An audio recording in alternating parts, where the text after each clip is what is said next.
Good morning everyone. कैसे हैं आप लोग? बढ़िया। आज हम बात करेंगे वेपर प्रेशर की। तो वेपर प्रेशर को कैसे रिप्रेजेंट करते हैं? V P. वी का मतलब वेपर, पी का मतलब प्रेशर।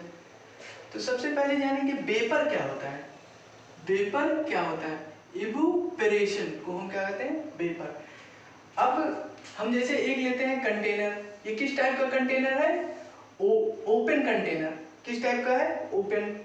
और इसमें हमने क्या भर दिया? लिक्विड भर दिया। और कुछ लिक्विड के मॉलिक्यूल इस सरफेस पे आ जाते हैं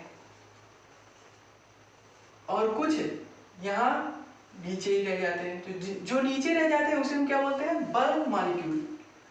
और जो सरफेस पे आ जाते हैं उन पे क्या होगा? फोर्स ऑफ अट्रैक्शन नीचे की तरफ लगेगा। जो मॉलिक्यूल सरफेस पे है उनमें फोर्स ऑफ अट्रैक्शन कैसा लगेगा?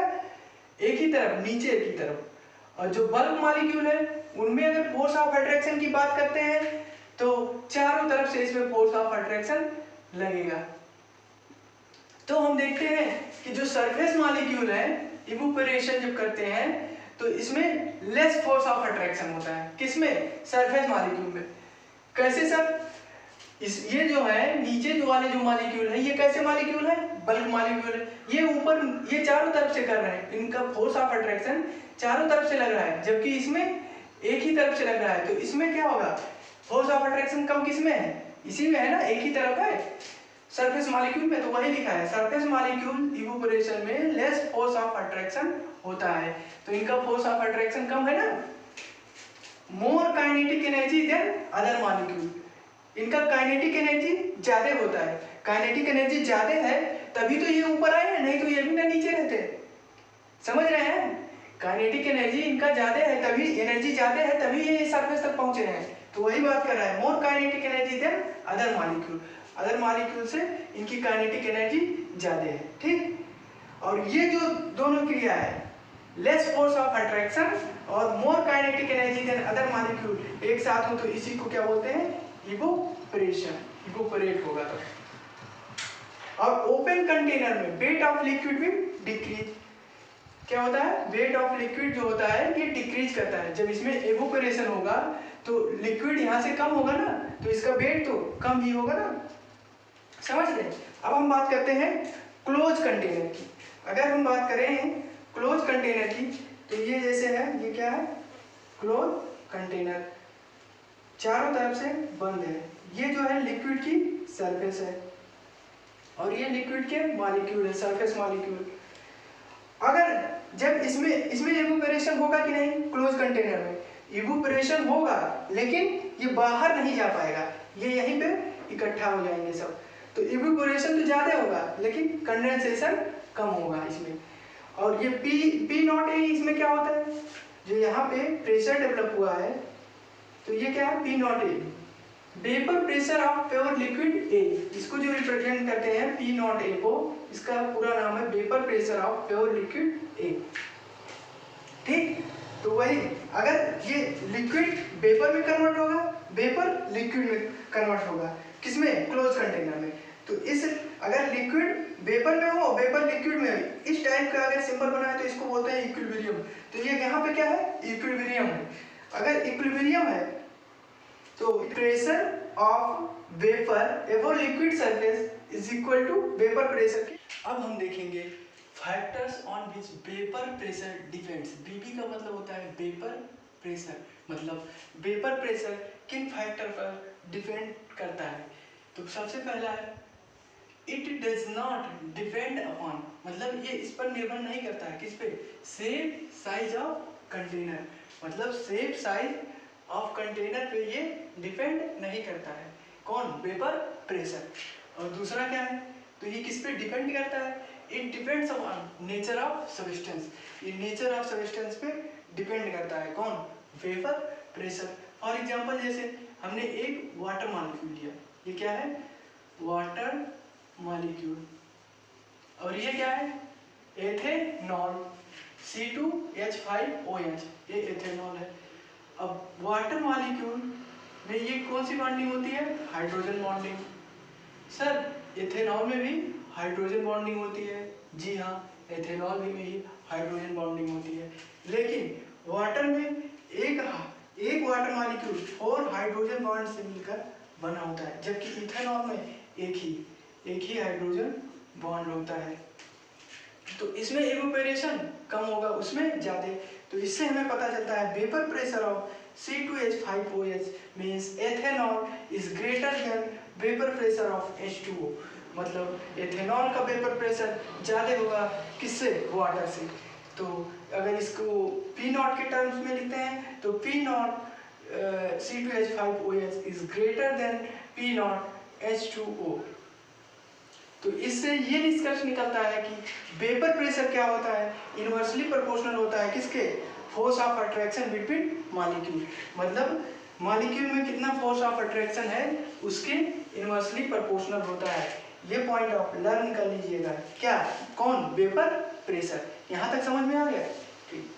अब हम देखते हैं सबस्टेंस क्या होता है। सर इसकी यहाँ क्या जरूरत थी?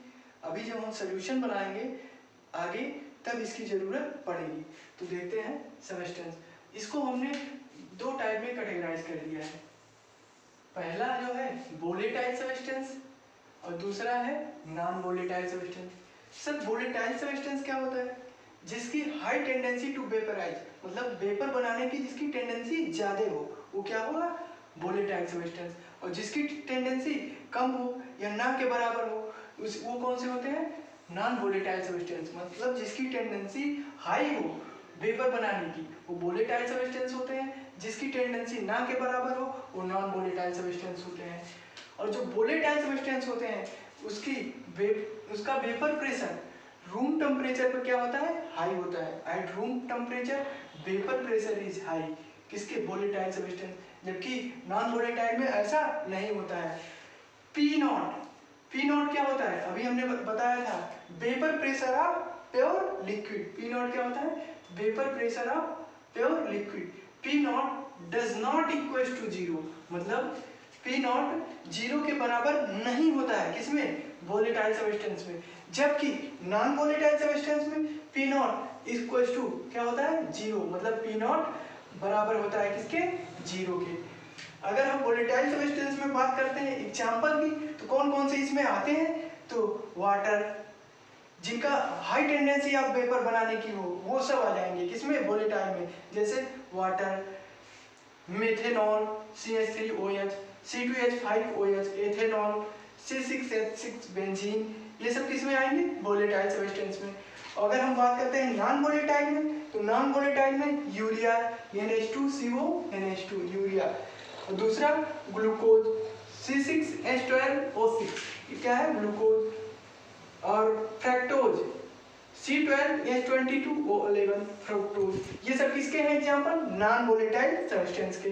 अगर हम इसके बात करें मॉलिक्यूलर मास की आगे, क्योंकि मॉलिक्यूलर मास की भी जरूरत पड़ेगी, तो हम इसका मॉलिक्यूलर मास बता देते हैं। यूरिया का होता है 16, ग्लूकोज का कितना होता है? 180। ये आप लोग निकाल सकते हैं, फिर भी मैं बता देता हूँ। फ्रक्टोज का कितना होता है? फ्रक्टोज का होगा 342। ठीक। और इसमें नॉन वोलेटाइल सब्सटेंस में नो टेंडेंसी टू एवेपोरेट, हम स्टार्टिंग में ये बता दिए थे। अब तीसरा हम बात करते हैं, दो कंडीशन हमने बता दिया था कि वेपर प्रेशर किस पे डिपेंड करता है, और तीसरा जो है vapour pressure depend on temperature. किस पे डिपेंड करता है? टेम्परेचर पे डिपेंड करता है। मीन्स अगर टेम्परेचर बढ़ाओगे तो इवेपोरेशन बढ़ेगा, और इवेपोरेशन बढ़ेगा तो वेपर प्रेशर बढ़ जाएगा। यहाँ तक क्लियर हो गया? अब हम देखेंगे vapour pressure of solution. Solution हमने बता दिया था, सॉल्यूशन क्या होता है? सोल्यूट प्लस सॉल्वेंट का मिक्सचर। सोल्यूट और सॉल्वेंट मिलकर क्या बनाते हैं? सॉल्यूशन। तो वही हम देख रहे हैं, सॉल्यूशन, सोल्यूट और सॉल्वेंट। एक पार्ट है सोल्यूट और एक सॉल्वेंट, मिलकर क्या बनाते हैं? सॉल्यूशन। ये हमने पहले लेक्चर में ही बता दिया था। तो हम बात करेंगे सोल्यूट को हमने अपने आसानी के लिए B से रिप्रेजेंट कर दिया है। जहाँ जहाँ सोल्यूट आएगा टर्म वहाँ हम इस B से रिप्रेजेंट करेंगे, और सॉल्वेंट को हमने A से रिप्रेजेंट कर दिया है। ये अपने आसानी के लिए किया है, कुछ भी आप मान सकते हैं, A इधर B उधर। तो ये जो है हम यहाँ जो बात करेंगे आज के लेक्चर में, ये सोल्यूट क्या होगा, वोलेटाइल होगा, और सॉल्वेंट जो होगा वो भी वोलेटाइल होगा आज के लेक्चर में। और नेक्स्ट लेक्चर में हम क्या बात करेंगे, एक वोलेटाइल होगा, एक नॉन वोलेटाइल, दोनों को मिक्स करेंगे तो यहाँ वहाँ से कॉलिगेटिव प्रॉपर्टी स्टार्ट हो जाएगी। अभी हम आज के लेक्चर में बात करेंगे ये भी वोलेटाइल होगा और ये भी वोलेटाइल होगा, मतलब ये भी लिक्विड ये भी लिक्विड। और इसको हम रिप्रेजेंट कैसे करेंगे, अगर सोल्यूट जब आएगा तो बी हमने बोला था ना, तो पी नॉट बी, और इसको किससे रिप्रेजेंट करेंगे, P naught A, means vapour pressure of pure solvent. ये क्या है, सॉल्वेंट है ना, ये हमने बोला था सॉल्वेंट, तो ये सॉल्वेंट के रिस्पेक्ट में लिख दिया। तो पी नॉट ए का मतलब vapour pressure of pure solvent A, और पी नॉट बी का मतलब vapour pressure of pure solvent B. यहाँ तक क्लियर। अब हम बात करते हैं कंटेनिंग दो वोलेटाइल। आज के लेक्चर में हमने बोला था ना कि दो वोलेटाइल लिक्विड की बात करेंगे, और अगले लेक्चर में एक वोलेटाइल और दूसरा नॉन वोलेटाइल। तो अगर दो वोलेटाइल लिक्विड की बात करते हैं तो जैसे हमने एक कंटेनर लिया, इसमें एक ये ए का मतलब क्या बोला था, सॉल्वेंट, ये एक सॉल्वेंट ले लिया, ए वाला इसमें ले लिया, ठीक। अब इसका वेपर प्रेशर जो पी नॉट ए है, और दूसरे कंटेनर में ले लिया हमने, एक ये सॉल्वेंट वाला हो गया और दूसरा सोल्यूट वाला, ठीक। पी नॉट बी, इसका वेपर प्रेशर कितना हो गया, पी नॉट बी, इसमें जो सोल्यूशन लिया, तो एक क्या हो गया, एक सॉल्वेंट एक सोल्यूट, अब दोनों मिलके क्या बनाएंगे, सोल्यूशन। ये है क्या, सोल्यूशन। तो प्योर लिक्विड ए, ये किसका है, प्योर लिक्विड ए का है। और इसको रिप्रेजेंट कैसे करेंगे, P naught A. P naught A का मतलब बताया था अभी वहां ना, vapour pressure of pure solvent A, मतलब vapour pressure of pure A भी बोल सकते हैं। और प्योर लिक्विड बी, ये दूसरे कंटेनर की जो बात की थी, बी का मतलब हमने बोला था ना सॉल्यूट, तो P not B vapour pressure of pure B, ठीक। अब ये दोनों मिलके क्या बनाएंगे, सॉल्यूशन। तो जो सॉल्यूशन बनेगा इसमें क्या होंगे, ए होगा बी भी होगा, दोनों होंगे ना, ये भी होगा ये भी होगा। लेकिन एक बात ध्यान रखिएगा, पी नॉट ए और पी नॉट बी, इसका जो वेपर बनेगा इसको पी नॉट ए और पी नॉट बी नहीं बोलेंगे। क्यों सर, बिकॉज ये प्योर नहीं बनेगा। ये क्या है, पी नॉट ए और पी नॉट बी ये अलग अलग है, तो ये क्या है, प्योर है। और जब इन दोनों का सॉल्यूशन बनेगा तो प्योर नहीं बनेगा। क्यों, क्योंकि ये सॉल्यूशन है, इसीलिए ये प्योर नहीं बनेगा, मतलब मिक्सचर है, सोल्यूट और सॉल्वेंट का मिक्सचर है, इसीलिए ये प्योर नहीं होगा। तो इसको किससे लिखेंगे, पी ए और पी बी, इसमें ये नहीं रहेगा, नॉट नहीं रहेगा, ठीक। यहाँ तक क्लियर हो गया, ठीक। अभी हमने देखा सोल्यूट और सॉल्वेंट को मिक्स किया तो सॉल्यूशन बना, और जो सॉल्यूशन में था उसमें क्या थे, पी ए और पी बी। इसी को अगर हम देखते हैं तो यहाँ पे आ गया क्या, राउट्स लॉ। राउट्स लॉ तो कैसे लिखेंगे हम, पी ए और पी बी जो सॉल्यूशन का था, वो पी ए का मतलब क्या हो गया, vapour pressure of A, or इसको बोल सकते हो, या partial pressure of A is directly proportional to किसके होगा, इसको जीटा कोई कुछ लोग बोलते हैं और कुछ लोग एक्स बोलते हैं, जीटा ए या एक्स ए। एक्स ए क्या है, ये मोल फ्रैक्शन है, मतलब vapour pressure of A directly proportional to mole fraction of A. X A का मतलब मोल फ्रैक्शन ऑफ ए, ठीक। और ऐसे P B vapour pressure of B directly proportional to zeta या एक्स बोलो एक्स बी या मोल फ्रैक्शन ऑफ बी के directly proportional होता है। ये क्या हो गया आपका, इसी को हम क्या बोलते हैं, Raoult's law. P A directly proportional to X A, P B directly proportional to X B. यहाँ तक clear. In a solution, the partial vapor pressure of each component is directly proportional to mole fraction of that component. इसको क्या बोलते हैं, Raoult's law. और x से जो होता है, अभी हम डायरेक्टली प्रोपोर्शनल मोल फ्रैक्शन की बात आई थी ना, तो मोल फ्रैक्शन कैसे निकालते हैं, ये हमने नेक्स्ट जो पहला लेक्चर था उसमें हमने बात किया था कि मोल फ्रैक्शन कैसे निकाला जाता है। एक बार और देख लो, मोल फ्रैक्शन जो होता है इसको एक्स ए से रिप्रेजेंट करते हैं या जीटा ए। तो मोल फ्रैक्शन जो होता है ये नंबर ऑफ मोल्स के बराबर होता है, और अगर X A plus X B मतलब mole fraction of A plus mole fraction of B, दोनों का मोल फ्रैक्शन जब करेंगे तो एक 1 के बराबर होता है ये, ठीक। यहाँ तक क्लियर। अब हम देखते हैं राउट्स लॉ पे बेस्ड क्वेश्चन। जैसे P A directly proportional to X A है, तो प्रोपोर्शनलिटी अगर हटाएंगे तो यहाँ पे कांस्टेंट आएगा के, तो P A is equal to K X A, इसको हटाया इसको तो कांस्टेंट आया के, तो एक्स ए हो गया। तो हमें इसी की वैल्यू पता करनी है, क्या, फाइंड के की वैल्यू पता करनी है कितनी होगी। तो इसको पता करने के लिए हमें मानना पड़ेगा लेट कंसीडर प्योर ए। अभी तक ये जो था पी ए, ये पी ए कहाँ से आया था, सोल्यूशन से, सोल्यूशन जो सॉल्वेंट और सोल्यूट मिल के जो बना था वो पी ए बना था, ये सोल्यूशन से आया था। तो सोल्यूशन से आया था तो ये प्योर नहीं था, ये इम्प्योर था। तो हमने इसको क्या मान लिया, प्योर। प्योर जैसे माना तो इस पे क्या आ जाएगा, नॉट आ जाएगा, ठीक। तो अगर जैसे हमने इसको प्योर माना तो एक्स भी क्या हो जाएगा, एक्स बी का मतलब mole fraction of B is equal to 0, mole fraction of A is equal to 1 हो जाएगा, ठीक। अब पी ए क्या होगा, P A is equal to K X A, K की जगह क्या रख देंगे, के की जगह कुछ नहीं रखेंगे, और एक्स ए की जगह क्या रख देंगे, 1 रख देंगे। तो ये क्या हो गया, के एज इट इज लिख दिया और एक्स ए की जगह 1 रख दिया। ये एक्स ए यहाँ से रखा ना, P A equal to K X ए, तो के वैसे रहने दिया, एक्स ए की जगह 1 रख दिया। तो पी ए इक्वल टू क्या हो गया, के।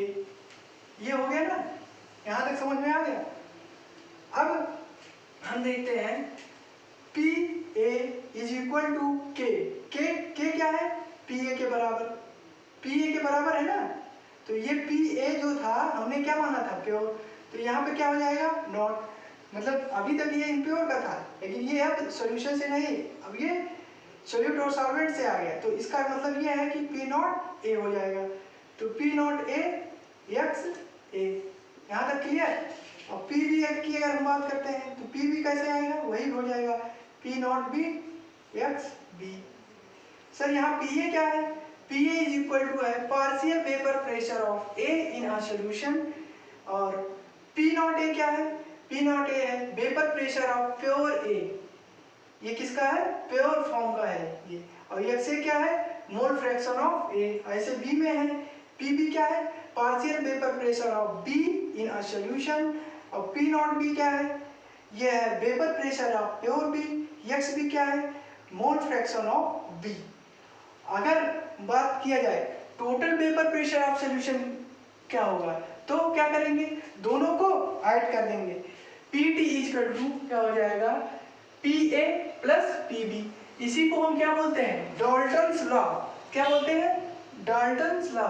जब दोनों को ऐड कर देंगे, P T equal to P A plus P B, तो ये हो गया डाल्टन्स लॉ। अब हम अगर और सिंप्लीफाई करते हैं तो पी टी को, पी ए की जगह ये वाली वैल्यू रख देते हैं, ये वाली। तो पी ए की जगह ये वाली रखेंगे तो क्या हो जाएगा, पी नॉट ए एक्स ए, और पी बी की जगह ये वाली वैल्यू रखते हैं तो P not B X B, ये हो गया। यहाँ तक क्लियर हो गया, समझ में आ गया, एक्स की वैल्यू आ गई ना, ठीक। आइए अब दूसरा क्वेश्चन देखते हैं, इसमें डाल्टन्स लॉ भी इंक्लूड कर दिया है।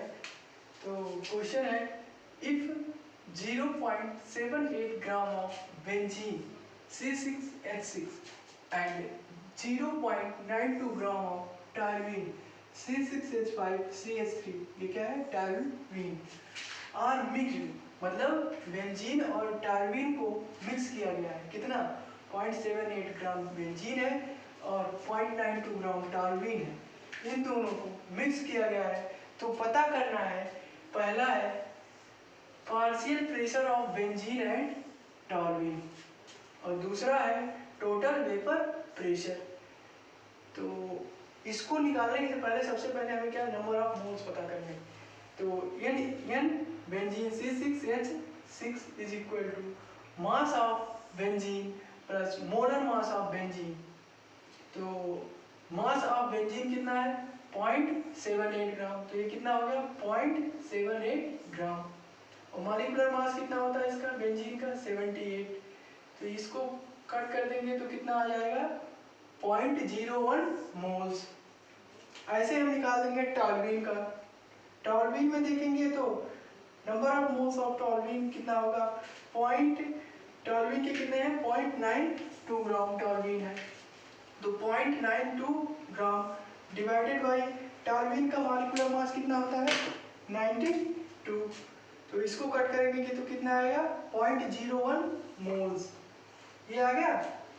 अब हम क्या करेंगे, मोल फ्रैक्शन निकालेंगे। तो मोल फ्रैक्शन कैसे निकालेंगे, जिसका मोल फ्रैक्शन निकालना है उसको divided by total mole fraction से। तो जैसे हमें बेंजीन का निकालना है तो mole fraction of benzene is equal to number of moles of benzene divided by number of moles of benzene plus number of moles of toluene. तो number of moles of benzene कितना है, benzene का number of moles कितना है 0.01 moles, और number of benzene 0.01 और number of toluene 0.01, इसको add करके कितना आ जाएगा 1/2। और सेम अगर टॉल्यूइन का निकालना है तो सेम ही होगा ना, नंबर ऑफ मोल्स ऑफ, ऐसे तो ही होगा number of moles of toluene divided by NB plus NT, value तो सेम ही आएगी, तो इसका भी आंसर कितना आ जाएगा 1/2। ठीक, अब देखते हैं हमें निकालना क्या था, partial pressure of benzene and toluene. तो पहला क्या है, partial pressure of benzene and toluene. उसके लिए हमें क्वेश्चन में ये दिया गया था P0 benzene is equal to 400 mmHg and toluene का दिया गया था 200 mmHg। तो निकालना क्या है, partial pressure of benzene and toluene. तो सबसे पहले पार्शियल प्रेशर किसका निकालेंगे, बेंजीन का। बेंजीन का निकालेंगे तो कितना है, इसको लिख सकते हैं P0 BXD। तो P0B कितना दिया है, P0B का मतलब बेंजीन, बेंजीन का कितना दिया है 400 mmHg, 400 यहाँ रख दिए, और XB mole fraction of B, mole fraction of benzene कितना आया है 1/2, मोल फ्रैक्शन ऑफ बेंजीन का 1/2 आया ना, इसको कट करेंगे तो कितना आ जाएगा 200। ठीक, और ऐसे टॉल्यूइन का निकालेंगे तो टॉल्यूइन का कितना आएगा P0 टॉल्यूइन XT। तो P0 टॉल्यूइन का कितना दिया है 200 mmHg, तो यहाँ पे रखेंगे 200 mmHg मल्टीप्लाइड बाय इसका मोल फ्रैक्शन कितना है 1/2, तो इसको क्या ला के यहाँ रख देंगे 1/2, इसको कट करेंगे कितना आ जाएगा 100। अब दूसरे क्वेश्चन में पूछा था टोटल वेपर प्रेशर, तो हमने बताया था टोटल वेपर प्रेशर निकालना होगा तो दोनों का समेशन, सबका समेशन कर देंगे, मतलब vapour pressure of benzene and toluene दोनों को ऐड कर देंगे। तो ऐड करेंगे तो इसका कितना आया था 200 किसका बेंजीन का और प्लस टॉल्यूइन का 100, टोटल कितना हो गया 300 mmHg। तो पहले का आंसर क्या आ गया 200 और 100, और दूसरे का टोटल वेपर प्रेशर 300 mmHg। यहाँ तक समझ में आ गया होगा उम्मीद है। तो आज के लिए इतना ही रखते हैं, थैंक यू।